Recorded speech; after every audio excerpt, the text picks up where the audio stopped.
हाँ, टॉपर बच्चों को कॉल करिए। अरे भैया जहरीले हैं, मैं बता रहा हूं। कुछ बच्चे भाई साहब बीच बीच में जब हमारे इवेंट्स होते हैं मिलने जाता हूं, ठीक है, तो कुछ बच्चे भाई साहब, हमारे आजकल के बच्चों के अंदर एक खास बात है, दे नो व्हाट टू से टू गेट वायरल। ठीक है, ये चीज मैं एनालाइज कर चुका हूं। ठीक है, जो भाई साहब बच्चों के अंदर ऐसा दर्द निकल के आता, अभी मैं जो अभी हमारा रिजल्ट सेलिब्रेशन था उस समय, ठीक है, तो एक बच्चा तब से ना नीचे से कह रहा था सर सर, और भाई साहब ऐसी शक्ल थी उसकी, ठीक है, ऐसी शक्ल थी। अब मैं मजाक नहीं बना रहा, ये रियलिटी है। तभी मेरे को रियलाइज हुआ कि हमारे बच्चों को सब पता है कि भाई मैं एक बार बस मेरे ऊपर कैमरा आ जाए, उसके भाई साहब कौन टिकटॉक कौन एक्टर सब मैं बताता हूं। ठीक है, ये उसकी शक्ल थी, ऐसी आंखें, ठीक है, और भाई साहब मैं डर गया, मैंने कहा ये पानी कहां से आ रहा भाई, ऐसे, हाँ इतना पानी निकल रहा था।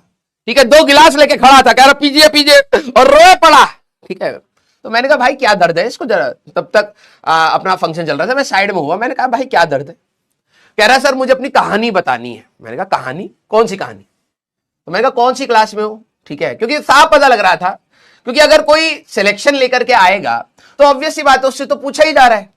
ये अचानक से आकर के कोई कहानी बताना चाह रहा है, तो मैंने कहा भाई कौन सी क्लास में?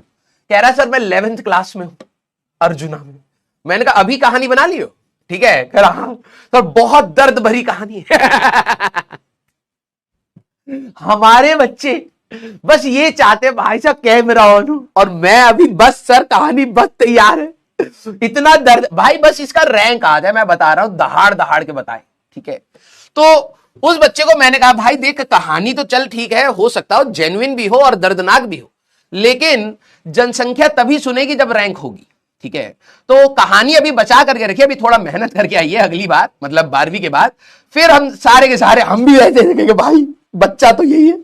ठीक है, हाँ, तो हमारे बच्चे ना पता क्या है, कुछ बच्चे कुछ बच्चे ऐसे होते हैं। ठीक है, तुम कह रहे हो कॉल करो, भाई मैं कॉल करूंगा, ऐसी कहानी बताएंगे ना। ठीक है सर, आप ही तो मसाला लगाना सीखा है, लेकिन मैं दर्द भरे थोड़ा ना मसाले लगाता हूं। ठीक है, हाँ, ऐसा मतलब लाइफ में इतनी बड़ी प्रॉब्लम है भी नहीं बच्चों को। ठीक है, हो सकता है कि ठीक है भाई पापा ने एसी नहीं लगवा रखा लेकिन कूलर लगवा रखा है। ठीक है, हो सकता है कि भाई आप बहुत बड़ी बिल्डिंग में नहीं रहते हो, लेकिन हाँ ठीक है एक घर में रहते हो, आपके पास छत है, नॉमिनल चीजें आपके पेरेंट्स ने आपको कहीं ना कहीं प्रोवाइड कर दी है।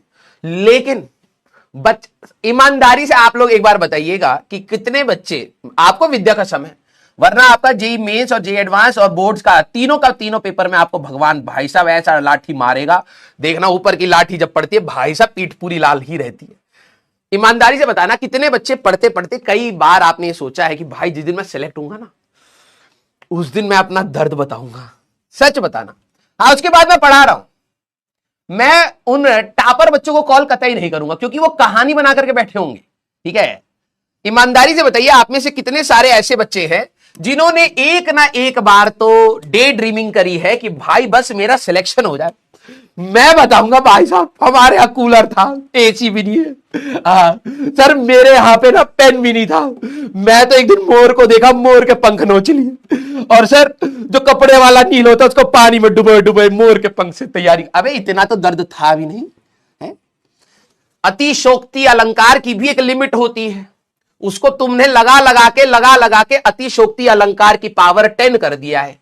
कहां से मोर आ रहा है आजकल की दुनिया में, और तुम पंख निकाल करके कपड़े धोने वाले नील में डुबो डुबो करके अपनी सियाही बना बना के सवाल बना, लपड़ मारूं ऐसे। ठीक है, तो बेटा हाँ सिलेक्शन सारे के सारे कहानी बना रहे हैं, बाद में नॉस्टैल्जिया फील करना है ना सर, गधे इंसान।